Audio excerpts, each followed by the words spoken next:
Ngayon, meron na naman tayong i-edit. English na lang. Pinapahirapan mo naman ako sa kalisod. Meron na naman tayong i-edit na ano, ah, paano siya? Bis tag, ah, pixelated file na logo na gagamitin natin sa pag-print ng logo sa t-shirt. Pero digital lang yung gamit natin. Pero kailangan natin kasing ipalitan ng black yung background. Kaya kailangan natin i-tracing manually. Kasi medyo pixelated, hindi natin ma-remove agad. Ito yung file.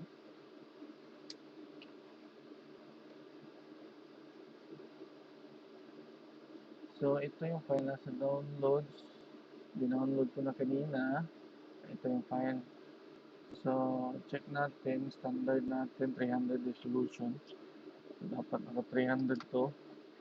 So, makita nyo, pixelated yung file. Medyo challenging to kasi yung sample nila, black yung background. So, gusto nila black yung background. So, ngayon, maraming paraan para ma-clear out natin yung background niya. Pwede i-select natin yan, tapos i-delete natin. I-delete natin yung background, tapos lagyan natin ng black sa background. Pero, yan yung result. So, pangit.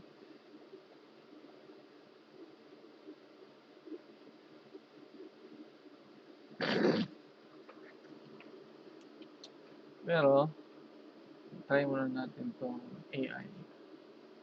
So, yung AI usually, inaayos niya yung file.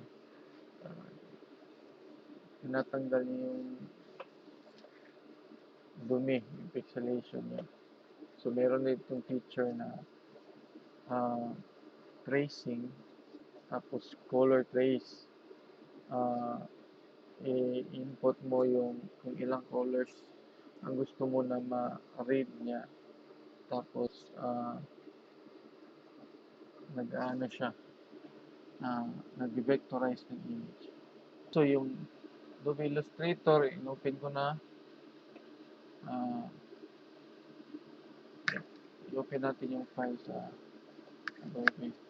I-save mo na ito kasi ito yung 300 resolution file. Tapos, palitan na lang natin yung kada file. 300. Yan, palitan natin yung file para di tayo malito. Control O para open.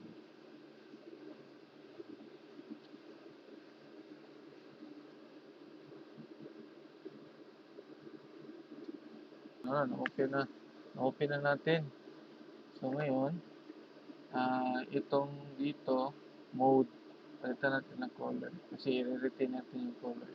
Ngayon, ang daming color yan. Hindi ko naman alam kung gano'ng karami. Ilagay ko lang, try ko 20 colors. Ilagay yung trace. Tapos trace.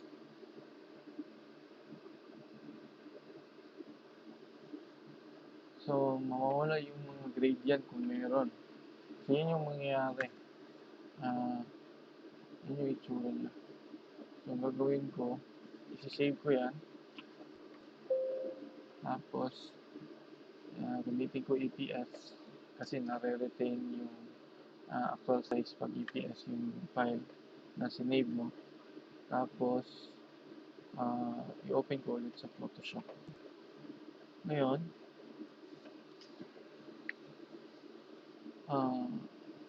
okay, Photoshop. So, ganyan yung itsura niya. Ang advantage niya kasi,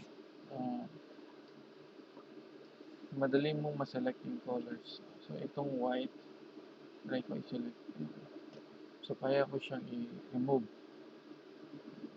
Medyo marami siyang na-select dito. Try ko yung itong tolerance niya. Nadadamay kasi yan. Hindi na nadamay yung pang-kulay. So, ngayon, i-delete ko na. So, Try natin palitan ng black yung background. Yan. So, mas okay yung result ng background. So, Kins event. Ang problema, hindi naman masyadong malinaw yung text ni Kins event. Yung events. So, lagyan ko na lang ng uh, konting outer glow para makita siya. Konting outer glow. Litan ko lang yung size. Okay. So, ayan. Pero, gusto natin i-retain uh, yung original. Ito lang naman yung concern natin yung sa events. Hindi nakikita yung letter.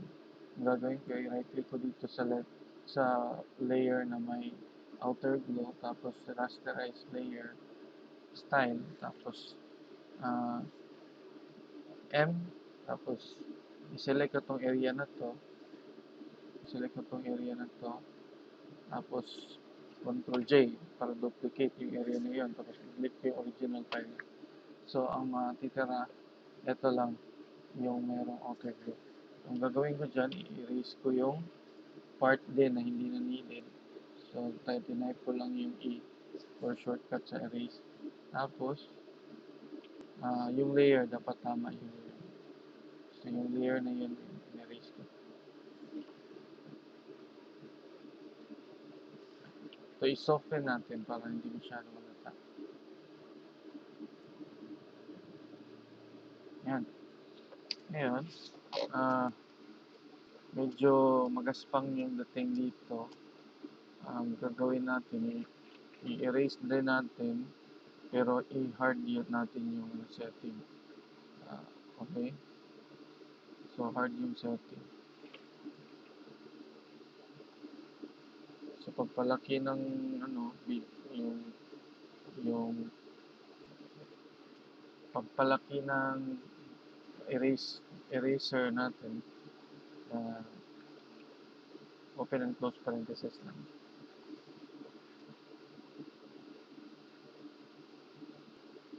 Ayan.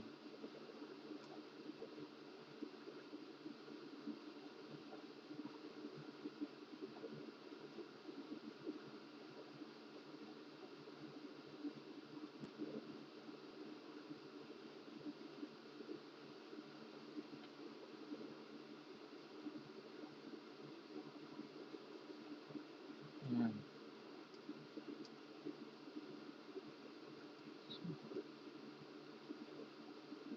So, nahirapan tayo kasi si client wala siyang original, wala siyang file na malinaw. Pero ito, napapalaki niya yung file, napapalinaw niya. May konting changes lang sa originality ng layout, pero hindi naman papansin. So, mas maganda na yung output nito pag ginamit natin for printing. So, ito. Ayan. So, yun yung concept ng layout niya kasi. So, dapat ma-retain natin yung concept niya. Hindi natin yung pwedeng baguhin. So, ngayon, putol yung baba, gawa na lang natin ng dugtong. Putol kasi. Balloon. Okay. Balloon yan eh. So, yung dugtong niya, hindi kailangan parehas. Lagyan lang natin ng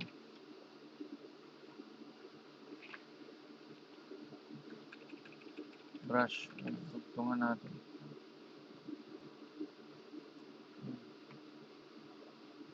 Okay, ganyan lang. Para hindi siya halatang putol. Okay. Okay. Ngayon, kailangan natin black. Gagamitin natin ng media is vinyl. So, hindi natin pwedeng i-cut sa gitna. Lalagyan natin ng black color yung gitna. Hindi kaya i-cut sa gitna dahil masyado na maliit.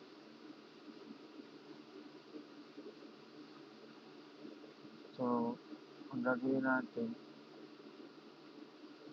lagyan natin ng black na background. Okay? Tapos, i-merge natin siya sa layer. Merge natin. Gawin kong backup to. Ngayon, yung likod niya, ay yung gilid niya, tanggalin natin. Gamitan natin ng W. Magic wand yan. Tapos, i-click natin yung contiguous para hindi madamay yung black sa loob. Tapos, delete. Yan. Okay, may black na sa loob. Ang gagawin natin para convenience, safety for cutting, hindi makat, masali pag-cut yung design at hindi maiwanan ng puti. Gagawa natin ng stroke. Yan. So, lakyan natin. Outside yung stroke natin dapat. Tapos, lakyan natin ng konti. So, yan. Okay. Dahil mo nawala yung mali yung na-delete natin kanina.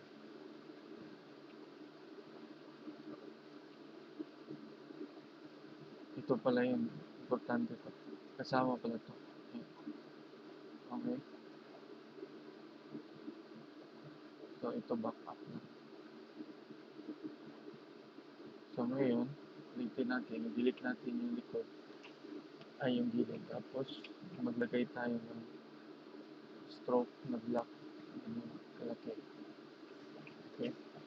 Tapos, i-rasterize natin. So, yan na yung file natin. Yan na yung gagamitin natin file. So, i-save lang natin as TIFF para madaling makita yun. Yun lang po. Salamat.